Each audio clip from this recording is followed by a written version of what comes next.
नमस्कार दोस्तों, स्वागत है आप सभी का। पिछली क्लास में हमने धातुओं के रासायनिक गुण पढ़ रहे थे, जिसमें हमने पढ़ा था वायु के साथ अभिक्रिया। और धातुओं की वायु के साथ अभिक्रिया में जैसे कॉपर की ऑक्सीजन से अभिक्रिया, एल्यूमिनियम की ऑक्सीजन से अभिक्रिया, मैग्नीशियम की ऑक्सीजन से अभिक्रिया, तो ये अभिक्रिया हमने पढ़ ली है। और इसके अलावा एक विशेष बात देखी थी हमने कि सोडियम और पोटेशियम को केरोसिन के तेल में डुबो कर रखा जाता है, क्योंकि ये बहुत ही ज़्यादा क्रियाशील होते हैं। अब बात करते हैं आगे की तरफ। तो आगे कुछ धातुओं से संबंधित कुछ महत्वपूर्ण बिंदु हैं। तो क्या बिंदु है, इनके बारे में चर्चा करते हैं। मैग्नीशियम, एल्यूमिनियम, जिंक और प्लम्बस यानी लेड वायु के साथ धीरे धीरे अभिक्रिया करते हैं और इन धातुओं पर ऑक्साइड की परत चढ़ जाती है। बिल्कुल देखिए, जैसे मैग्नीशियम है तो मैग्नीशियम जैसे ही ऑक्सीजन से अभिक्रिया करेगा तो यहाँ बनता है MgO, ठीक है। यहाँ मैग्नीशियम ऑक्साइड बन जाता है और मैग्नीशियम ऑक्साइड जो होता है वो एक परत होती है, मैग्नीशियम के ऊपर चढ़ जाती है। तो ये सभी धातु में होता है, चाहे वो मैग्नीशियम हो या एल्यूमिनियम हो, जिंक हो या लेड हो। फेरम वायु में गर्म करने पर प्रज्वलित नहीं होता है, लेकिन ज्वाला में लोह चूर्ण डालने पर यह तेज़ी से जलने लगता है। लोहे को जब गर्म किया जाता है तो उसमें से आग नहीं निकलती है, ज्वाला ही नहीं निकलती है। लेकिन यदि उसके अंदर लोहे का चूर्ण डाल दिया जाए तो उसमें से ज्वाला निकलेंगी।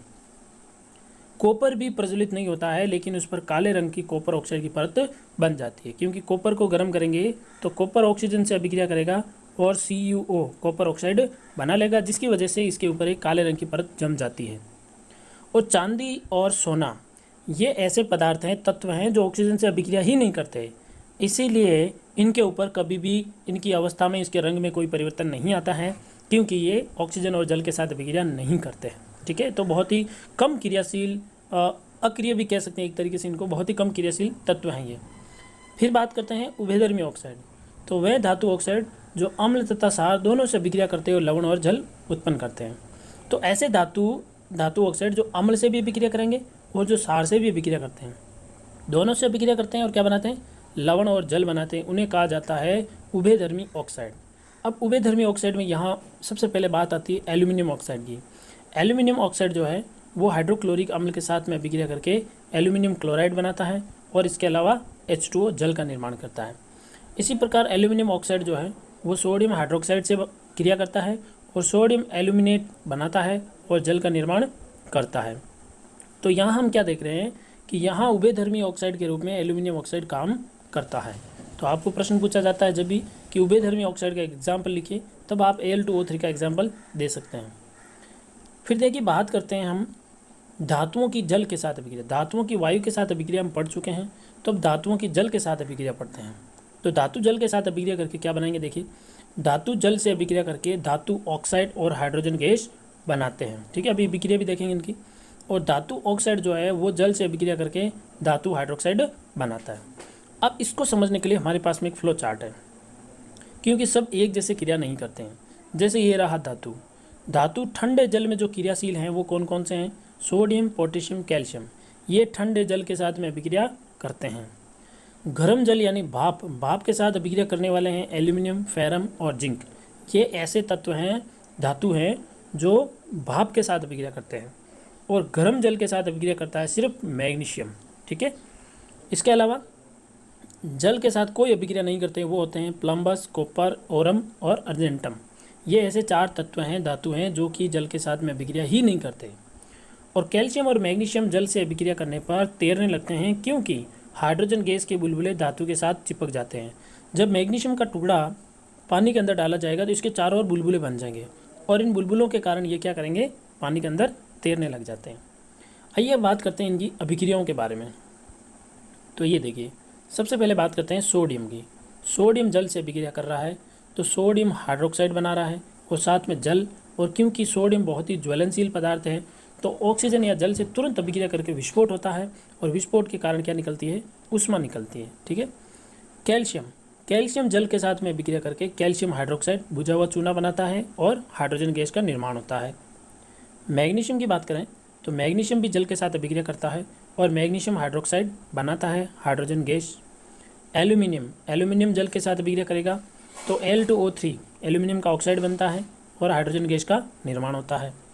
फेरम जो है वो जल के साथ अभिक्रिया करके जंग बनाएगा Fe3O4 और हाइड्रोजन का निर्माण होगा।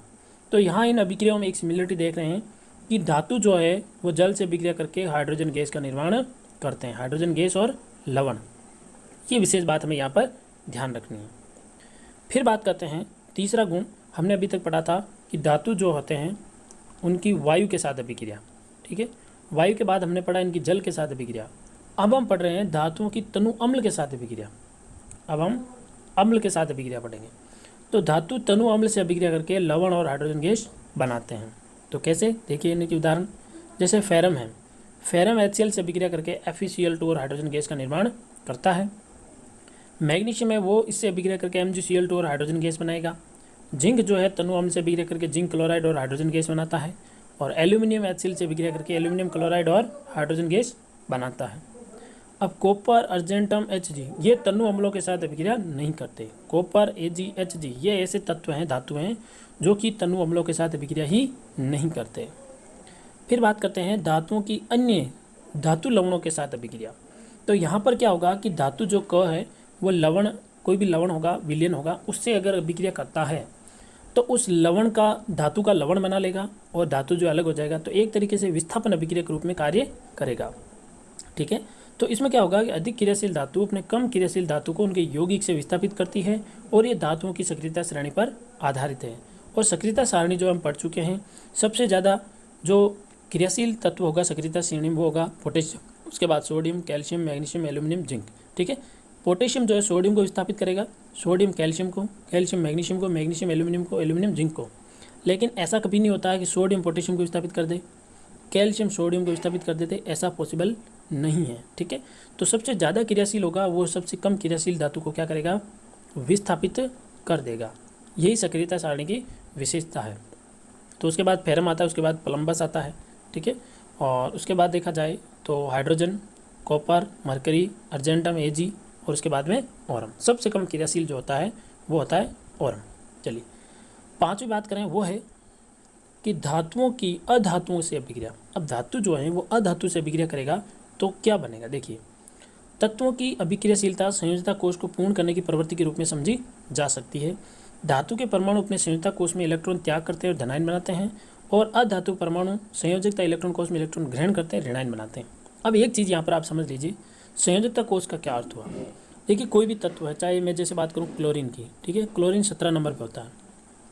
इसका इलेक्ट्रॉनिक विन्यास यदि हमें लिखना है तो अष्टक नियम कहता है कि पहले कक्षक में 2 इलेक्ट्रॉन, क्योंकि इसमें 17 परमाणु क्रमांक है तो इसके अंदर 17 ही इलेक्ट्रॉन होंगे। तो पहले कक्षक में 2 इलेक्ट्रॉन, फिर बाद वालों में 8-8 इलेक्ट्रॉन होने चाहिए, ठीक है, मैक्सिमम 8 से ज़्यादा नहीं डाल। तो 2 और 8 10 तो हो गए, तो और कितने कम पड़ रहे हैं, 7, ठीक है। तो ये जो लास्ट वाला कोष बचता है, इस कोष को कहा जाता है संयोजकता कोष। अब देखिए संयोजकता कोष वाले इलेक्ट्रॉनों में होता है इनका आदान प्रदान, यानी जिसके पास 7 है वो चाहेगा कि मैं 1 इलेक्ट्रॉन ले लूँ, यानी इसमें से 1 इलेक्ट्रॉन क्या होगा, जुड़ेगा। किसी के बाह्यतम कोष में 1 इलेक्ट्रॉन होगा तो वो चाहेगा कि मैं 1 इलेक्ट्रॉन का त्याग कर दूँ ताकि उसके संयोजक कोष का अष्टक पूर्ण रहे। यानी कोई भी परमाणु जो है वो चाहता है कि मेरे अष्टक में इलेक्ट्रॉन जो है वो लास्ट में 8 होने चाहिए। अगर कम पड़ रहे हैं तो लेकर 8 कर लो, और यदि एक्स्ट्रा हैं तो उनको त्याग कर 8 रख लो। तो ये इनकी ज़्यादातर तत्वों की, धातुओं की ये नियत होती है। तो इसको अष्टक नियम पढ़ा जाता है। अब इस अष्टक नियम को समझने के लिए अपने पास में एक उदाहरण है। जैसे सोडियम आता है 11 नंबर पे। जब 11 नंबर पे आता है तो इसका इलेक्ट्रॉनिक विन्यास होगा 281। देखिए 8 और 2 10, 10 और 1 11, इलेक्ट्रॉनिक विन्यास हो गया। अब इसके बाह्यतम कक्ष में 1 इलेक्ट्रॉन है। ये चाहेगा कि मैं 1 इलेक्ट्रॉन त्याग दूं और मेरे बाह्यतम कक्ष में 2-8 का रेशियो रह जाएगा, जो कि मेरे लिए परफेक्ट है। तो ये 1 इलेक्ट्रॉन त्याग देता है। जब इलेक्ट्रॉन त्याग देता है तो हमेशा क्या बनता है, धनायन बनता है। तो ये सोडियम का धनायन बन जाता है और अब इसका इलेक्ट्रॉनिक विन्यास जो है वो 2-8 बन गया है। इसी प्रकार यदि क्लोरीन की बात करें तो क्लोरीन का इलेक्ट्रॉनिक विन्यास 287 है, यानी बाह्यतम कक्ष में 7 इलेक्ट्रॉन है। ये चाहेगा कि मैं 1 इलेक्ट्रॉन ग्रहण कर लूँ और मैं अष्टक पूर्ण कर लूँ। तो देखिए 1 इलेक्ट्रॉन ग्रहण करते इसका अष्टक पूर्ण हो जाता है 288। तो 1 इलेक्ट्रॉन यहाँ से ग्रहण किया, ग्रहण करने के कारण इसके ऊपर आ गया माइनस। तो इलेक्ट्रॉन ग्रहण करने से ऋणायन का निर्माण होता है और इलेक्ट्रॉन त्यागने से धनायन का निर्माण होता है। अब ये इलेक्ट्रॉन त्यागने और ग्रहण करने के आधार पर इनमें बनता है आयनिक बंध। और आयनिक बंध कैसे बनता है, देखिए इसको इस प्रकार समझ सकते हैं कि जब सोडियम आयन अपना 1 इलेक्ट्रॉन त्याग देता है तो ये इलेक्ट्रॉन यदि क्लोराइड आयन ले लेता है, ठीक है, तो क्लोराइड आयन का अष्टक पूर्ण हो जाता है 288, ठीक है। और इसने इलेक्ट्रॉन त्यागा सोडियम का तो इसका इलेक्ट्रॉनिक विन्यास 88 हो गया। अब ये दोनों आपस में क्या होते हैं, क्योंकि ये प्लस वाला है, ये माइनस वाला है, तो ये एक दूसरे की तरफ होंगे आकर्षित, और आकर्षित होकर जो बंध बनाएंगे उसको कहेंगे आयनिक बंध। ठीक है, तो इनके बीच में एक बंध बन जाता है जिसको पढ़ा जाता है NaCl। तो यहाँ हम क्या देख रहे हैं कि धातु अधातु के साथ जुड़ गया, तो धातु की अधातु के साथ अभिक्रिया हो गई। किस आधार पर? आयनिक बंधों के आधार पर। अब बंध भी कई प्रकार के होते हैं, इनमें आयनिक बंध होता है, कईयों में सहसंयोजक बंध होता है, कईयों में उपसहसंयोजक बंध होता है। तो उनको अलग अलग आधार पर हम अलग अलग तरीके से पढ़ेंगे। अब देखिए आयनिक यौगिक क्या होते हैं। जैसे ऊपर आयनिक बंध बना है, तो आयनिक यौगिक किसे कहेंगे? आयनिक यौगिक का अर्थ है कि विपरीत आवेश आयन एक दूसरे को आकर्षित करते हैं तथा मजबूत स्थिर विद्युत बल से बंधकर आयनिक यौगिक बनाते हैं। जैसा कि हमने ऊपर ये उदाहरण पढ़ा। ठीक है, प्लस धनायन और ऋणायन एक दूसरे को आकर्षित करते हैं जिससे आयनिक बंध का निर्माण होता है।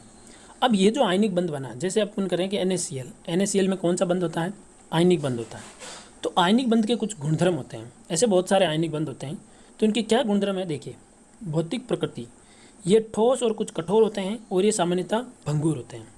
तो आप देख सकते हो नमक ठोस होता है, कठोर होता है, परंतु इसको चूरा किया जा सकता है, भंगुर होते हैं। गलनांक और क्वथनांक की बात करें तो आयनिक यौगिकों का गलनांक और क्वथनांक बहुत अधिक होता है। क्यों? क्योंकि ये ठोस होते हैं। घुलनशीलता की बात करें तो आयनिक यौगिक प्राय जल में घुलनशील होते हैं, वे केरोसिन, पेट्रोल जैसे विलायकों में अविलय होते हैं। आपको पता है नमक जो है वो जल में तुरंत घुल जाता है, तो इनकी घुलनशीलता अधिक होती है, लेकिन ये केरोसिन, पेट्रोल में नहीं घुलते। विद्युत चालकता मतलब इसमें इलेक्ट्रिसिटी बहेगी या नहीं। तो आयनिक यौगिक जलीय विलयन में गलित रूप में विद्युत का चालन करते हैं। नमक को पानी में घोल दिया जाए तो उसके अंदर इलेक्ट्रिसिटी का प्रवाह होगा, और ये ठोस रूप में विद्युत का चालन नहीं करते हैं। लेकिन नमक का अगर ठोस रूप में है तो उसमें इलेक्ट्रिसिटी नहीं बहेगी, केवल कौन सी अवस्था में? द्रव अवस्था में ही बहेगी। तो ये पढ़ा हमने आज आयनिक बंध। कल हम पढ़ेंगे धातुओं की प्राप्ति और धात्विकी, यानी धातुओं को कैसे प्राप्त किया जाता है। तो मिलते हैं अगली क्लास में, तब तक के लिए जय हिंद, जय भारत।